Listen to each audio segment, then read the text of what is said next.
कि मन के अंदर का एक लोहा गलता, मन के अंदर का एक लोहा गलता, तब तन के ऊपर एक लोहा ढलता। भीतर बाहर चारों पहर जिसके फौलादी इरादा पलता, गिरता उठता कभी न रुकता, अनवरत है जो चलता रहता, जख्मों को जो हंसकर सहता, प्रेरक इतिहास वही है रचता, प्रेरक इतिहास वही है रचता।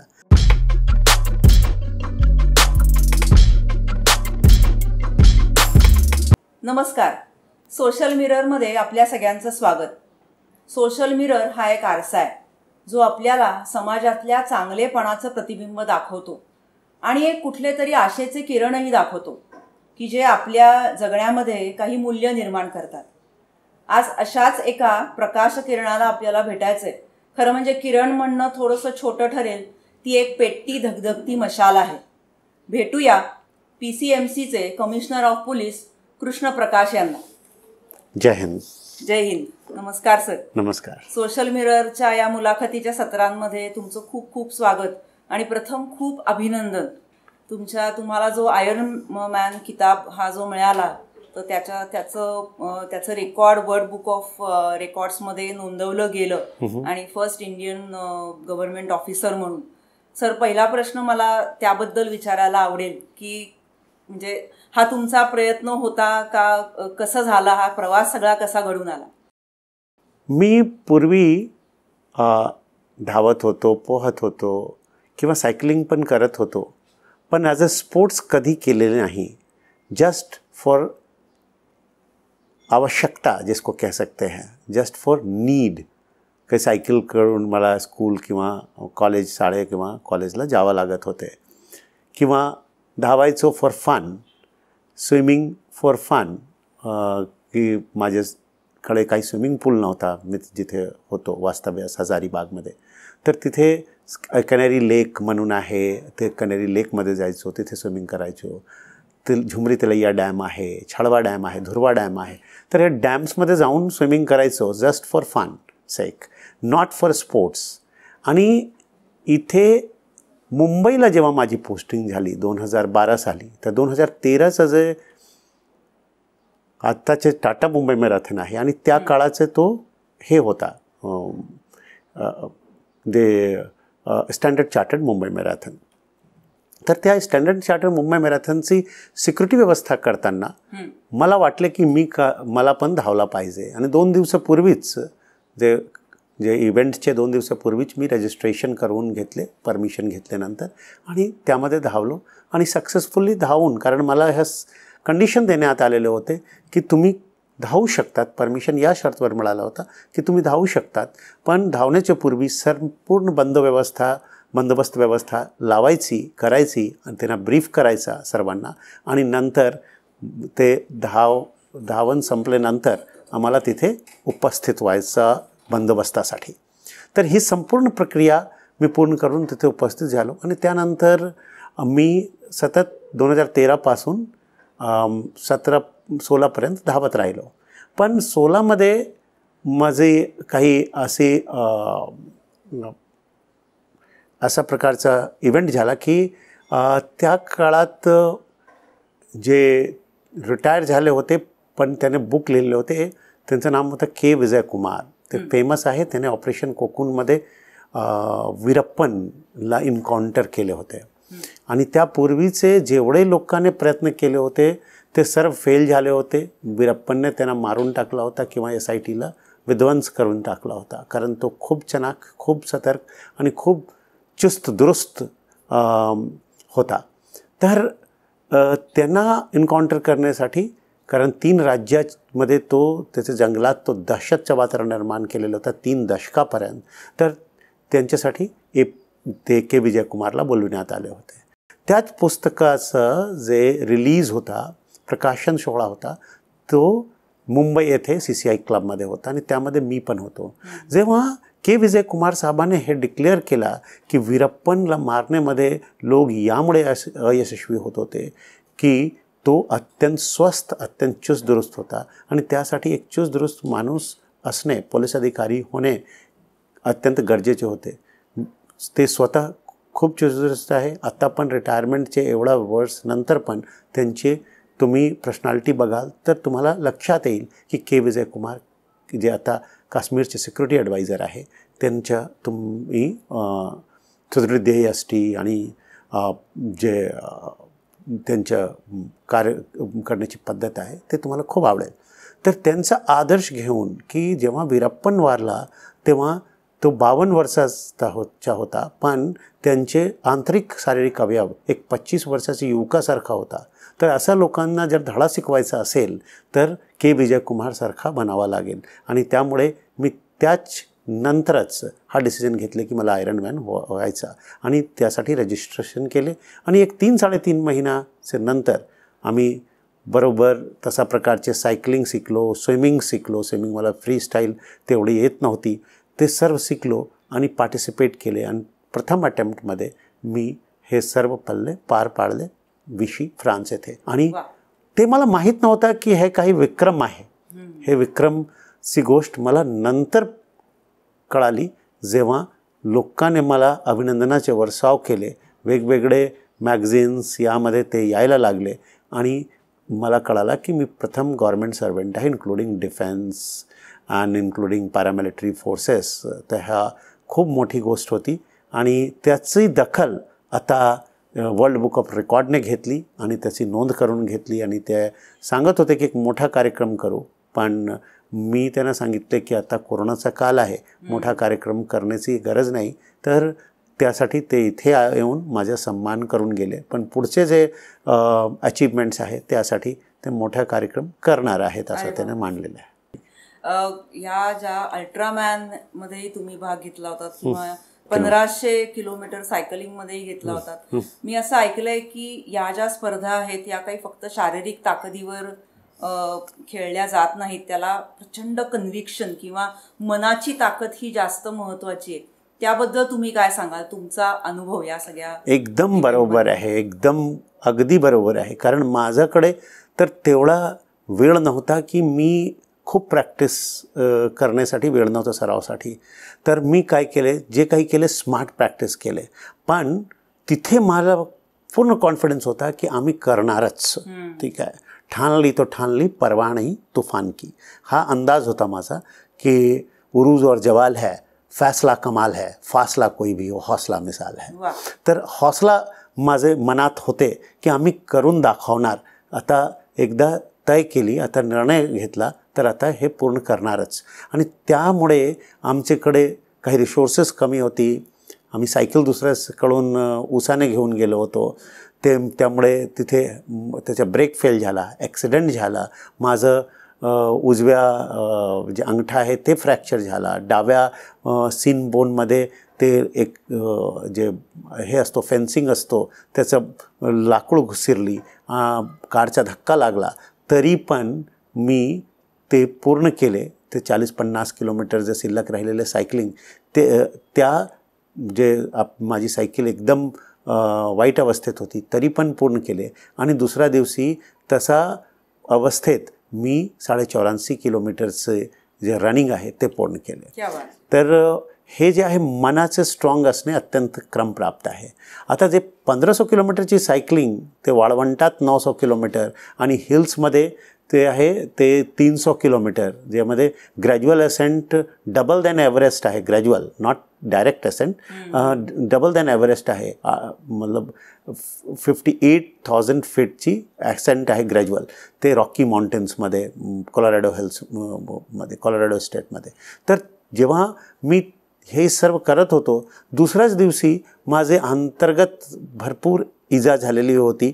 पण मी डॉक्टरला विचारले, जे माझे क्रूमध्ये होते, की साहेब माझी इजा झालेली आहे अंतर्गत भागात, तर काय केलं पाहिजे. तर त्याने सांगितले की जर अशी अवस्था आहे तर यू शुड क्विट. तर मी सांगितले KP never quits. So that is the mindset, that mindset should be there. ते तेवढा स्ट्रॉंग असला पाहिजे. आयरनमॅन संपवल्यानंतर मी लगेच 4 ओळी लिहिलेली होती की मन के अंदर का एक लोहा गलता, मन के अंदर का एक लोहा गलता, तब तन के ऊपर एक लोहा ढलता. भीतर बाहर चारों पहर जिसके फौलादी इरादा पलता, गिरता उठता कभी न रुकता, अनवरत है जो चलता रहता, जख्मों को जो हंसकर सहता, प्रेरक इतिहास वही है रचता, प्रेरक इतिहास वही है रचता। तर क्या बात है। हा महत्त्वाचा आहे कि मन के अंदर के जो दीवार है उसको निकालना होगा। You should not only push to the limits but you should shatter all limits. ते त्यावेळेला आपोआपच ती शक्ती कुठून तरी येत असेल आणि मला वाटतं हे तुमच्या एरवी ही IPS करिअरमध्येही मला वाटतं ह्या अशा गोष्टी असंख्य पाहायला मिळाल्या असेल, कारण स्पर्धेमध्ये ती स्पर्धा असते, पण जेव्हा पोलीस अधिकारी म्हणून आपण काम करत असता आणि अनेक मोठ्या आणि जबाबदाऱ्या आपण पार पाडलेल्या आहेत, मला वाटतं एक मला तुम्हाला प्रश्न विचारावासा वाटेल की मी असं वाचलंय तुमचं सेक्युलरिझमवर फार कॉलेजपासूनच प्रेम आहे आणि तशा प्रकारचा प्रसारही तुम्ही तुमच्या मित्रमंडळींमध्ये कायम करत आलात, पण प्रत्यक्ष जेव्हा मालेगावमध्ये तुम्हाला संधी मिळाली तेव्हा तुम्ही ते काम करूनही दाखवलं, त्याबद्दल थोडं सांगा ना। मालेगावचे पूर्वी मी गडचिरोली आणि गडचिरोलीच्या नंतर नांदेडला होतो आणि नांदेडनंतर मालेगावला आलो। गडचिरोलीच्या नंतर जेव्हा मला नांदेडमध्ये रेग्युलर ASP सेप ॲज अन IPS ऑफिसर मिळाला होता नांदेड शहराचा, ते नांदेड शहरामध्ये जे दंगल झाली होती गणपती उत्सवादरम्यान त्याच्या दुसऱ्याच दिवशी मला हा चार्ज मिळाला होता। त्यामुळे मला त्याचा अनुभव तिथे आलेला होता की कसा शांती व्यवस्था कायम ठेवायची, कसा सौहार्द आणि सामंजस्याचं निर्माण जे गटातटामध्ये किंवा दुभंगलेली मनामध्ये निर्माण केली जाईल यासाठी कसं काम केला पाहिजे। आणि ते काम केल्यामुळे ते पुढच्या वर्षी नांदेडचं मिरवणूक विसर्जन अत्यंत शांततेत आणि अत्यंत कमी वेळेत पार पाडला होता। त्यानंतर मालेगावमध्ये मोठी दंगल झाली। मी जेव्हा तिथे गेलो होतो त्यापूर्वी कोणी तिथे जायला इच्छित नव्हते। तिथे अशी अवस्था होती की दरवर्षी एक ना एक दंगल व्हायची आणि वेगवेगळे दोन्हीकडेचे मतलब हिंदू आणि मुस्लिम दोन्हीकडेचे एक्स्ट्रीम तत्व तिथे विद्यमान होते आणि त्यामुळे दंगल घडवणे किंवा घडणे तिथे आम गोष्ट होती। हो गई आणि दंगल हो जाती थी। तेव्हा मी जेव्हा तिथे गेलो त्यापूर्वी 14 लोक मारले गेले होते, अनेक धार्मिक स्थल नेस्तानाबूद करण्यात आलेले होते, जमीनदोस्त करण्यात आलेले होते आणि एवढे दुभंगलेली मने होते, एवढी नफरत होती एकमेकांशी की जे पुल्स होते व तिथे 4 पूल आहे मौसम आणि गिरणा नदीवर, त्याचे इस पार और उस पार हिंदुस्तान और पाकिस्तान जैसा वातावरण बन गया था। क्रिकेट मॅच व्हायचं तर हिंदुस्तान पाकिस्तान व्हायचं, जर हे झाला बकरीद आली तर हिंदू मुस्लिम व्हायचा, प्रत्येक गोष्टीसाठी छोट्या छोट्या कारणासाठी। आणि त्या काळात जे मतलब तर मी तिथे गेल्यानंतर अगोदर प्रथम मने जोडण्याचं काम सुरू केले। ग्रुप घेऊन प्रत्येक समाजाचे कायमध्ये त्यांची आवड आहे, जसा बॉडी बिल्डिंग, रनिंग, व्हॉलीबॉल, ते हे सर्व गोष्टी मी त्यांच्यामध्ये सुरुवात केली, रुजवले की तुमची ऊर्जा सकारात्मक दिशेने जावो। आणि त्यासाठी आतोनात प्रयत्न करत असताना मी प्रत्येक गोष्टीमध्ये, जसं फॉर एक्झाम्पल ते पटाके फोडत होते पाकिस्तान जिंकल्यानंतर, मी त्यांना समजावून सांगितले की 100-200 लोक जे पटाके सोडतात त्याच्यामुळे संपूर्ण समाज तुमचे बदनाम होतात, तर तुम्ही ते बंद करावा आणि इस्लाममध्ये वतनचे मोहब्बत ते तुमचं इस्लामचं अभिन्न अंग आहे, ते निम्मा हिस्सा आहे आणि तुम्ही जर त्याचे पालन केलं नाही तर तुमचे इस्लामचं तुम्ही अवमानना करत आहात। आणि दुसरा, इस्लाममध्ये फजूल खर्चीची मनाई आहे, तुम्ही असा विनाकारण व्यय करू नका। आणि हे त्या लोकांना पटले आणि त्यांचे प्रत्येक मस्जिदीत प्रत्येक ठिकाणी हा बोर्ड लावण्यात आला, वाज करण्यात आला, उपदेश करण्यात आला आणि त्यानंतर हा पटाका फोडण्याचा सोडवण्याचा प्रकार संपूर्णपणे संपला। उलट जेव्हा हिंदुस्तान जिंकले तेव्हा त्याने अनुमती मागितली की आम्हाला पण सडकमध्ये येऊन जल्लोष करू द्या। त्यानंतर जे गायीचा मुद्दा होता, त्यामध्ये आम्ही त्याला समजावून सांगितले की कानून जेवढा आहे तेवढाचं पालन करणे क्रमप्राप्त आहे. आणि इथे पण समजावून सांगितले की बाबा आतापर्यंत तुम्ही एवढा संघर्ष करत आहात, तुम्ही थांबवू शकला नाही, तर आता जे हेफर्स आणि गायी आहेत त्या काळात तेवढाच कानून होता की हेफर्स म्हणजे 1 वर्ष वयाचा आणि गायी जे आहे ज्यांचे थान आहे त्याचं काही कत्ल होऊ शकत नाही. तर त्यासाठी त्या लोकांनी ठरवून दिला की जे कोणी असं करतील त्यांना जात बाहेर आणि 10,000 रुपयाचा फाईन लागेल. आणि त्यानंतर तो पण थांबला. तर त्यामुळे जे टेन्शन होत होता ते थांबला. तिथे कोणत्याही गोष्ट हो तर मी तिथे माझं जे चरित्रचा शिखर मी बघितलं की जिथे एक on the drop of the hat तिथे दंगल होऊन जायचं. आणि तिथे जेव्हा मी मोका लावला अजीज लल्लू आणि जाकीर जुम्मनवर, तेव्हा ते जे तिथले नेते होते निहाल अहमद, त्याने भडकवण्याचा खूप प्रयत्न केला लोकांना. त्याने मोर्चा काढला, त्याने हायकोर्टात माझ्याविरुद्ध रिट फाईल केला. पण मी लोकांकडे स्वतः गेलो आणि समझावन सांगितले कि जे काबुल में गधे नहीं होते क्या, अगर तुम्हारे मुसलमान हैं और वो अगर तुम्हें ही लूट रहे हैं, तुम्हारे खिलाफ ही क्राइम कर रहे हैं, तो क्या उनको सज़ा नहीं मिलनी चाहिए? क्राइम तो क्राइम होता है. तो त्यांना ते कळला आणि जे निहाल अहमद साहेबांचे मागे ते मतलब हजारो लोक चालत होते, तिथे 100 लोक पण नाही आले त्यांच्या मोर्चामध्ये. तर अशा प्रकारचे हे शक्य झाला. आणि आज मला वाटते 20 वर्ष होऊन गेला मालेगाव दंगलीचा. त्यानंतर 2 बॉम्ब ब्लास्ट झाले तरी पण दंगल झाली नाही. आणि त्या काळात जे शेवटची दंगल झाली होती ते पोलिसांनी एक उर्दूमध्ये लिहिलेला, अरबीमध्ये लिहिलेला एक पत्रक फाडला होता. बी इंडियन बाय इंडियनचं पत्रक फाडला होता, त्यामुळे दंगल झाला होता. पत्रक फाडल्यामुळे दंगल झाला, बम फोडल्यामुळे दंगल झाला नाही. हे समजून घेण्याची गोष्ट आहे की केवढा मोठा परिवर्तन मालेगावमध्ये निर्माण झालेला आहे. त्यामुळे मला महाराष्ट्र सरकारने जे पीस अवॉर्ड पण महात्मा गांधी पीस अवॉर्ड पण दिलेले आहे. क्रेडिटेबल आहे सर. तुमच्या प्रत्येक शब्दातून इतकी जीवनमूल्य आम्हाला दिसत आहेत. आणि इतरही जेव्हा लोकप्रतिनिधींवर कारवाई करायची वेळ आली तेव्हाही तुम्ही मागे हटला नाहीत. आणि आणि एरवी तुमचं जे वाक्य आहे की एक तो कानून बदलो या फिर मुझे बदलो, हा जो सिंघम ॲटिट्यूड आहे हा कुठून आला असं वाटतं? म्हणजे लहानपणी त्याची पाळंमुळं सगळी रोवली गेली का, अनुभवातनं तुम्ही शिकत गेलात का, या सगळ्यांचा परिपाक? आपण सांगू शकता या सर्वांचा परिपाक आहे. पण बाल्यकालापासून माझे आईवडिलांनी चांगले संस्कार घडवले, हा एक गोष्ट आहेच. कारण माझे वडील पण अत्यंत इमानतवारे काम करत होते. ते गया कोतवालीचे, त्या काळात गया कोतवाली म्हणजे सर्वात मोठा सिटी संपूर्ण बिहारचा. तिथे इन्स्पेक्टर होते, तिथे इन्चार्ज होते आणि त्यांचं खूप नाव होता.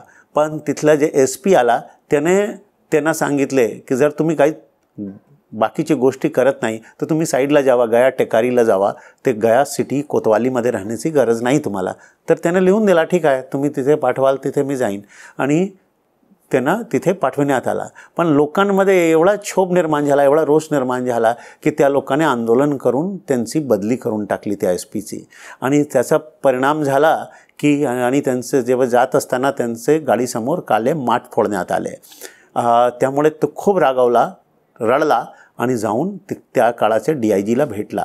आणि माझे वडिलांना कारण बतावून नोटीस दिल्याशिवाय त्यांना रिव्हर्ट करण्यात आला, मग ते पदावनत करण्यात आला.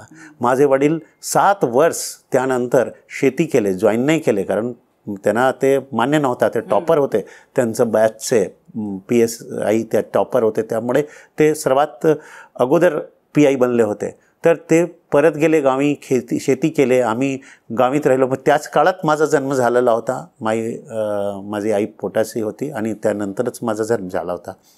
तर 7 वर्ष आम्ही खेळात राहिलो. आणि तिथेच आमची हे झाली सुरुवात झाली. वडिलांसोबत होतो, आईसोबत होतो. 7 वर्षानंतर शहरात आलो. आणि त्यानंतर 12वीमध्ये कशी घटना घडली की त्यानंतर मी IPS बनणार असंच ठरवला. तर 12वीमध्ये असं झालं की माझ्या घराचे बाजूला एक मोठे लोक होते, ते चीफ इंजिनियर होते आणि त्याने जे सार्वजनिक विहीर होती त्याच्यावर कब्जा करण्याचा प्रयत्न करत होते. त्यांना वॉल कंपाऊंड म्हणजे भिंती संरक्षण भीत बांधत होते त्याच्या चहू बाजूला. तर मी माझी 12वी परीक्षाचे एक 20-25 दिवस शिल्लक होता. मी तयारी करत होतो. मी धावत गेलो की ये क्या कर रहे भाई, what are you doing, it is wrong. तेव्हा DYSP आले, नंतर स्वतः SP आले. SP आल्यानंतर त्याने सांगितले you are not using your well for yourself. So if someone is acquiring it, you should not have any problem. I said, what is for public is for public. It cannot be acquired by some individual. So ते करता येत नाही. आणि तुम्हाला map माहीत आहे, तुम्हाला literature माहीत आहे, ते सर्व यामध्ये स्पष्ट लिहिलेलं आहे की it is for all, it is for first, second and third party all. तर ते रागवले, पण त्याने त्या काळात मला काही नाही केले. पण एक आठवड्यानंतर जेव्हा मी दिवसभर अभ्यास करून ते श्रम परिहार करण्यासाठी क्रिकेट खेळत होतो काही लोकांसोबत, तेव्हा मला बोलवले. पोलिसवाल्याने बोलवले तर त्यांना पण शक आला नाही, कारण पोलिसवाल्याचा मुलगा होतो. बोलवले साईडमध्ये, बोलवून त्याने सांगितले की एक प्रश्न विचारायचा आहे. बाजूला चोरी झाली होती, चोरीचा अटेम्प्ट झाला होता, तुम्ही लोक त्यांच्या मदतीसाठी गेला होता, त्या संबंधाने विचारायचं आहे, गाडीमध्ये बसा. मी बसून गेलो.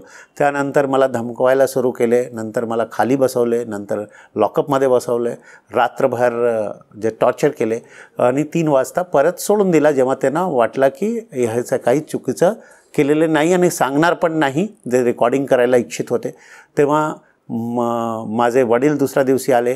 तोपर्यंत मी ते पत्थर वगैरे घेऊन ते PIला ठेचून मारण्यासाठी तिथे आलेलो होतो. पण माझ्या वडिलांनी तिथे बघितल्यानंतर मला समजावले की एक गलती का जवाब दूसरी गलती नहीं हो सकती.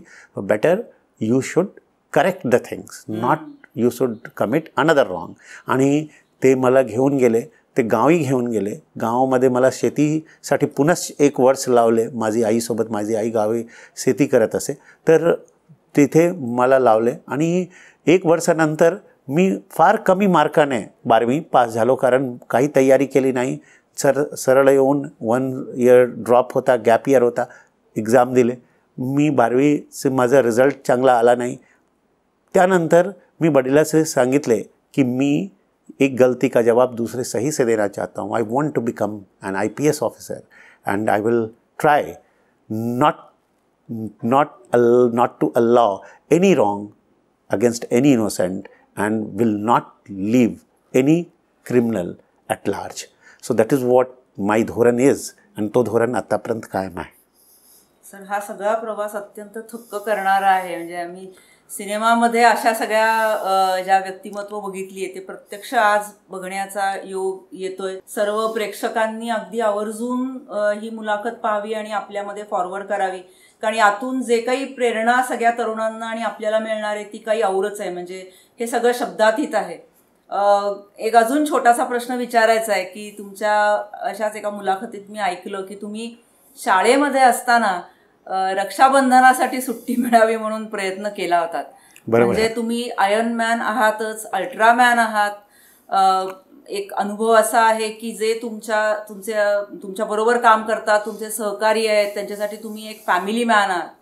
तसंच मग एक संरक्षक भाऊ, बंधू पण आहात. तर आता आज या पदावर काम करताना खास महिलांसाठी किंवा या बहिणींसाठी काय आपलं आयोजन आहे? म्हणजे पुणे शहरामध्ये, पिंपरी चिंचवडमध्ये काय करू इच्छिता आणि काय प्लॅन्स आहेत याबद्दल? ती घटना बरोबर आहे जे तुम्ही सांगितले की मी 8वीत शिकत होतो आणि त्या काळात तिथे एक असाच टेस्ट ठेवण्यात आला 7 वाजता सकाळी.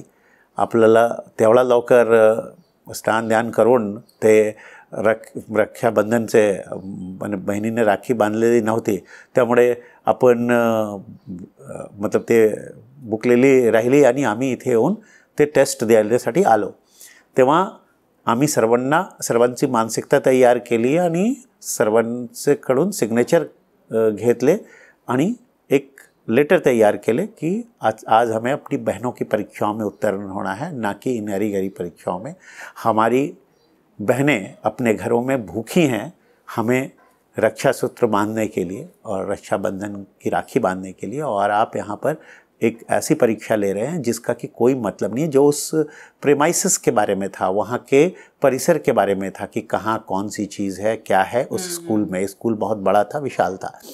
तो जब मैंने ये लिख करके दिया और उस पर सभी लोगों का स्वाक्षरी था, हस्ताक्षर था, तो इसलिए प्रिंसिपल को, जो फादर रॉबर्ट सेलेट्री थे, 6.5 फुट के बड़े ऊंचे लंबे तगड़े व्यक्ति थे और बहुत ही सिद्धांतवादी थे और बहुत ही कड़क थे, तो उन्होंने एक एक करके बदमाश बच्चों को बुलाना शुरू किया और बोला कि अरेस्टिकेट कर दिए जाओगे, बताओ किसने किया है तुम में से। किसी ने कुछ नहीं बताया, लेकिन मुझे लगा कि ऐसी अवस्था में छुपाने की बजाय आगे बढ़कर बात करना चाहिए। डर तो मुझे भी लगा था कि मुझे भी रस्टिकेट कर दिया जाएगा।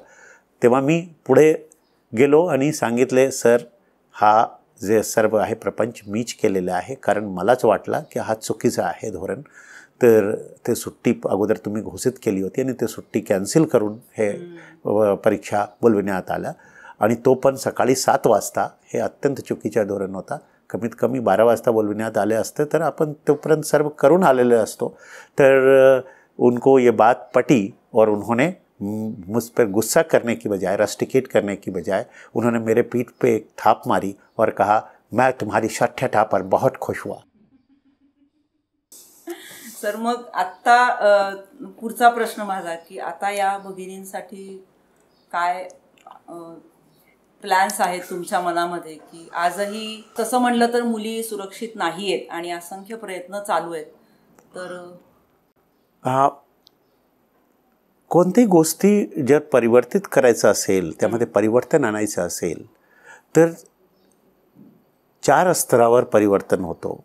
प्रथम असतो कंसेप्चुअल, वैचारिक परिवर्तन। मन परिवर्तन हुआ नहीं तो कानून बदल कर क्या होगा, तदबीर बदल जो सके नहीं तकदीर बदल कर क्या होगा। तर अनेकदा आम्ही खूप कठोर कानून बनवतो, पण हा कानूनचं इम्प्लिमेंटेशन किती होतो। त्यामुळे मी सांगतो, ज्या लोकांना कानून बनवायचं आहे त्याने कानून बनवावा, योग्य कानून बनवावा आणि त्याचे इम्प्लिमेंटेशन करताना, त्याचं क्रियान्वयन करत असताना कोणत्याही प्रकारचा हस्तक्षेप करू नये। ठीक, कारण तो कायदा तुम्हीच बनवलेला आहे, जनतेसाठी बनवलेला आहे। ज्या जनतेचं शासन आहे हे, त्याच्यामध्ये संप्रभुता आहे लोकशाहीमध्ये, आणि जर त्यांच्यासाठी जर आपण त्या कानूनचं क्रियान्वयन करत आहोत तर त्यामुळे कोणताही अवरोध आणण्याचा कोणाला अधिकार नाही आहे, फर्स्ट। दुसरं आहे की ही मानसिकता आपले सर्वांचे मनामध्ये एवढं रूढ झालेली आहे की आपण काय सांगतो, जर मुलगी रडायला लागली तर तिथे रडणारीच असतात मुलगी। मुलगा रडायला लागला, अरे तुम तो मर्द है, रो कैसे रहे हो। जर मुलगी कोणाला मारली रागाने, गुस्सेने, तर लोक सांगतात, अरे तुम लड़की होकर मारपीट करते हो, लड़के ने मारा, अरे ते भाऊ आहे ना, ते मारतातच। ही जे मानसिकता आहे ना, ते चेंज करण्याची गरज आहे। आम्ही जेवण घालतो तर हे मुलगा आहे, घी का लाडू टेढ़ो भले, अरे घी का लड्डू टेढ़ा भला क्यों भाई, वो भी सही होना चाहिए, ये भी सही होनी चाहिए।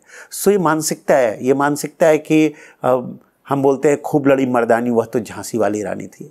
वो खूब लड़ी तो थी, लेकिन मर्दाना उसको पुरुष बनने की ज़रूरत नहीं है, स्त्री भी शक्ति का प्रतीक है।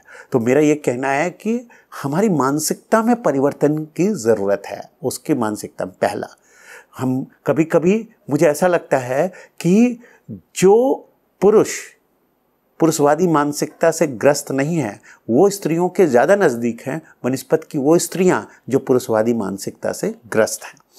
तो ये ज़रूरी है, क्योंकि आप देखेंगे कि न सास जले न ननद कटे, बहू कहीं क्यों स्टोव फटे या गैस सिलेंडर फटे।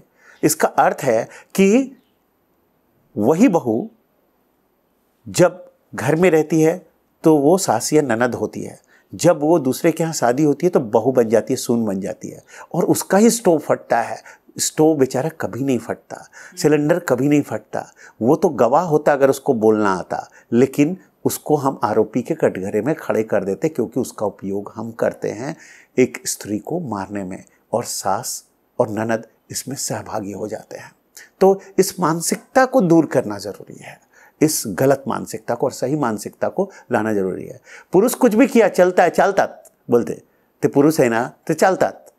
ते सासू बाई कहणार, तुमची आई सांगणार की ते चालतात, ते पुरुष आहे ते चालतात. आणि तुम्ही काही केला तर सर्वात चुकीचे तुम्ही केला. पुरुष या तो श्रद्धा की चीज़, स्त्री या तो श्रद्धा की चीज़ होनी चाहिए. नारी तुम केवल श्रद्धा हो, पीयूष स्रोत से बहा करो जीवन के सुंदर समतल में. या अबला रानी हाय तुम्हारी यही कहानी, आंचल में है दूध आंखों में है पानी. या तो अबला बना देते हो या तो देवी बना देते हो. यही गलती है. वो भी मानव है, वो भी इंसान है.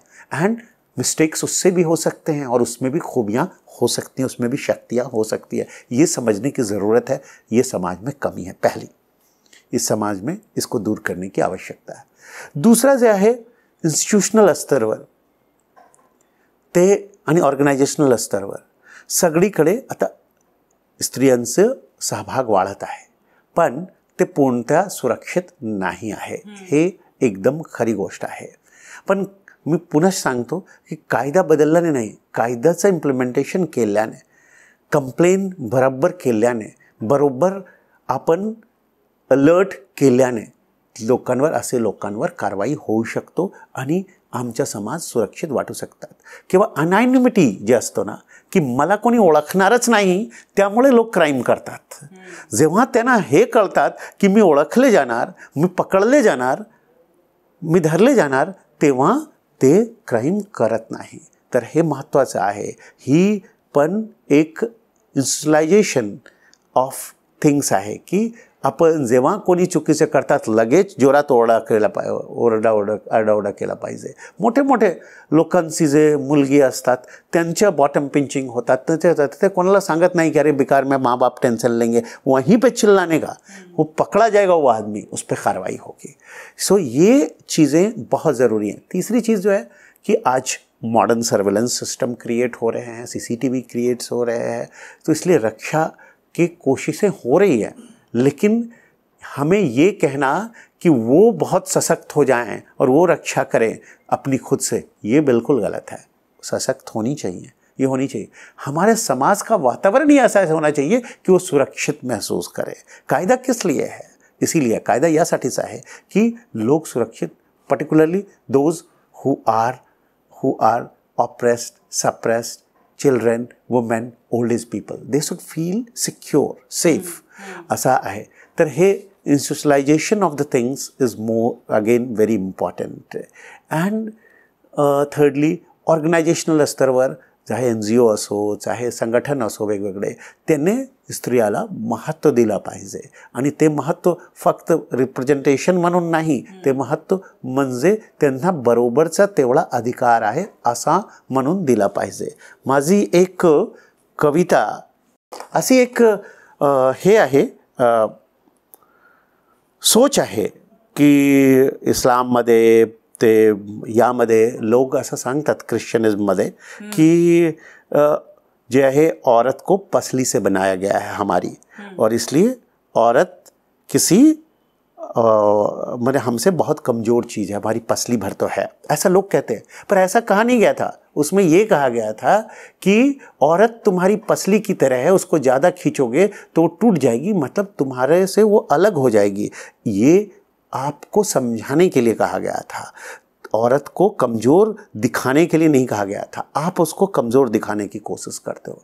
दूसरा ये कहा जाता है कि पहले ईश्वर ने आदम को बनाया और फिर ईव को बना दिया उसी से. ऐसा लोग कहते हैं कि पहले आदम को बनाया और हव्वा को उसी से बना दिया गया, पर यह भी सच नहीं है.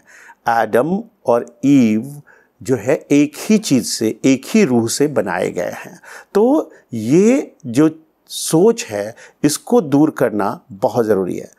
मी नवरात्र करतो, नवरात्र दरम्यानच काही घटना घडली होती भारतात, त्यामुळे मी हा कविता याच मुद्द्यावर मांडलेल्या आहे. यामध्ये एक दोन जे उर्दूचे लफ्ज आहे, शब्द आहे, तुम्हाला समजून घेण्यासाठी मी सांगतो आहे की जे पैमाइश मतलब मेजरमेंट होतो, मतलब कोणाचं मोजमाप करणे. ख्वाहिश आपल्याला माहीतच आहे. तख्लीक म्हणजे क्रिएशन, कोणती गोष्टी सर्जना करणे. मुशावी म्हणजे इक्वल, बरोबर आहे. बरोबर, जसे स्त्री पुरुष बरोबर आहे तर स्त्री पुरुष मुसावी आहे असं मी लिहिलेलं आहे. मुगाफिलत म्हणजे कन्फ्युजन, ते तुमचं जे मतिभ्रम होत असतो ते आहे. आणि पामाल म्हणजे आपण कोणती गोष्टीला पायातले हे करतो, रौनतो, उसको क्या कहते हैं, वो उसको कहते हैं. तो मैंने ये जो गज़ल लिखी है वो लिखी है खबरदार आदमी. है आदमी वो फ़कत तेरी एक पसली से गई बनाई नहीं, वो तेरे रीढ़ की हड्डी है, उससे बड़ा होने की तेरी कोई पैमाइश नहीं. है आदमी वो फ़कत तेरी एक पसली से गई बनाई नहीं, वो तेरे रीढ़ की हड्डी है, उससे बड़ा होने की तेरी कोई पैमाइश नहीं. उसके कोख में रहने का हक अब कहां से लाओगे जनाब, जब उसकी कोख को ही तेरी कोई ख्वाहिश नहीं. अभी भी वक्त है अपनी मुगाफिलत से बाहर निकल, अभी भी वक्त है अपनी मुगाफिलत से बाहर निकल. दोनों उसी रूह के तख्लीक हैं, both are creation of the same soul. दोनों उसी रूह के तख्लीक हैं. औरत कोई आदमी की पैदाइश नहीं, औरत कोई आदमी की पैदाइश नहीं. ये क्या हाल बनाया उसका तूने, जिसका तू लहू है गोशा है, whose flesh and blood you are. What you did to her, whose flesh and blood you are. ये क्या हाल बनाया उसका तूने, जिसका तू लहू है गोशा है. इंसानी कौम का मुसावी हिस्सा वो, इंसानी कौम का मुसावी हिस्सा वो. तेरा कोई शौक या तेरी कोई नुमाइश नहीं. She is equal partner of human mankind. She is not your things to show off. जिसके दूध से तू सींचा गया, जिसकी दूध से तू सींचा गया, जिसकी गोद में तू बैठा था, उसी के आबरू से खेलने में तेरे ताकत की कोई आजमाइश नहीं. उसी के आबरू से खेलने में तेरे ताकत की कोई आजमाइश नहीं. तुमने उसे चाहा नहीं शिद्दत से, न आरजू की झुक के कदमों में. औरत मां है, औरत बहन है, औरत बेटी है, औरत प्रेमिका है, औरत पत्नी है. तो तुमने चाहा नहीं शिद्दत से, न आरजू की झुक के कदमों में. वो हर ख्वाब तामीर करेगी लेकिन तेरी कोई बेजा फरमाइश नहीं.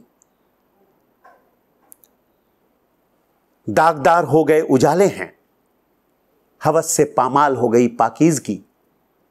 अंधों की बस्ती में आंख वालों को रहने की कोई गुंजाइश नहीं. अंधों की बस्ती में आंख वालों को रहने की कोई गुंजाइश नहीं.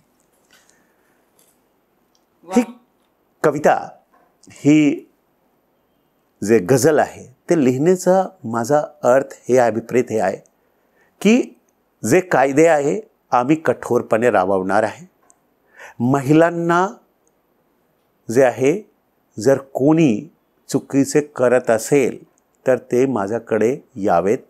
माझा मोबाईल नंबर आहे, हेल्पलाईन नंबर आहे, महिलासाठी हेल्पलाईन नंबर पण वेगळे आहे आणि त्यावर आपण कारवाई करण्यासाठी तत्पर आहोत. तसेच त्यांना सतर्क करण्यासाठी आम्ही वेगवेगळे योजना तयार करत आहोत. आमचा भरोसा सेल ॲक्टिव्ह करत आहोत. आमची पोलीस दिदी योजना रुजविनट करतो आहे. आपण बडी कॉप सिस्टम तयार केलेलं आहे. आपण सोसायटी कॉप सिस्टम नाविन्यपूर्णरित्याने आणतो आहे. आपण जे आहे त्या महिलांचा सहभाग प्रत्येक गोष्टीमध्ये व्हावा यासाठी सर्वात अगोदर जे माझी मीटिंग इथे झालेली होती ऑटो क्लस्टरमध्ये ते सर्व महिला काउन्सिलरसोबत झालेली होती, ज्यामुळे त्यांची अडीअडचणी मला कळेल. तर हा जो सर्व गोष्टी आहे त्यासाठी आपण समर्पक उपाययोजना करणार आहोत, करत आहोत आणि निश्चितच याची स्वाभाविक फलश्रुती त्यांचे मनामध्ये सुरक्षेची भावना म्हणून निर्माण होईल. स्पीचलेस. एकूणातच हा सगळा प्रवास हा शब्दातीत आहे. म्हणजे तुम्ही जी कविता मगाशी गझल जी ऐकवत होतात ते करताना म्हणजे एक शब्दही तोंडातनं फुटत नव्हता आणि इतके तुम्ही हृदयवत्सल आहात आणि इतक्या तळमळीने तुम्ही ते लिहिलेलं आहे. मला वाटतं नक्कीच ही हाक जी आहे ती ऑर्गनायझेशन्स असतील किंवा प्रशासकीय अधिकारी असतील, सामान्य नागरिक असतील, असं नाही की हे फक्त अधिकाऱ्यांचं कर्तव्य आहे. सामान्य नागरिकांनी सुद्धा, आमच्यासारख्या नागरिकांनी सुद्धा सजगपणे जे काही आसपास चाललंय ते नोंदवायला हवं, त्याच्यावर आवाज उठवायला हवा. तर म्हणजे एक आवाहन सोशल मिररतर्फे सर्व भगिनींना की तुम्ही पण सक्षम व्हा. सरांनी जो फिटनेसचा मंत्र त्यांच्या आयर्नमॅन आणि अल्ट्रामॅन या किताबातून दिलेला आहे, तोही खरं म्हणजे मुलगा मुलगी असा काही भेद नाहीये, तोही सर्वांसाठीच आहे. एक शेवटचा प्रश्न सर विचारते, इतकं तुम्ही छान बोलता, त्यामुळे म्हणजे शिक्षणातनंच नेहमी ही विद्वत्ता दिसते असं नाहीये. तुमचं वाचन खूप दांडगं आहे असं वाटतं आणि इतक्या कथांचा तुम्ही अनेक वेळेला संदर्भ देता. तर असा काही इंडियन फिलॉसॉफीचा, तत्वज्ञानाचा खास तुमचा अभ्यास आहे का?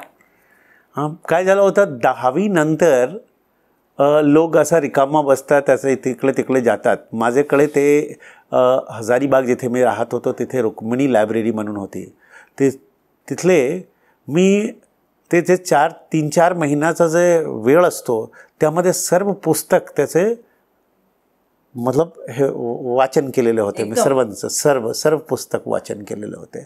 असाच जेव्हा जेव्हा मला वेळ मिळाला मी वाचन करत असतो. आणि पर्टिक्युलरली जे दर्शन संबंधी जे असतात किंवा ऑटोबायोग्राफी संबंधित असतात, आत्मकथात्मक जे असतात ते गोष्टी वाचनामध्ये, किंवा कोणी मोठे व्यक्तित्व असतात. कारण सुरुवातीपासून एक गोष्ट मला जाणवलेलं आहे की जर माणूस ज्यांच्यासोबत असतात किंवा ज्या प्रकारचे वाचन करतात तसाच होतात.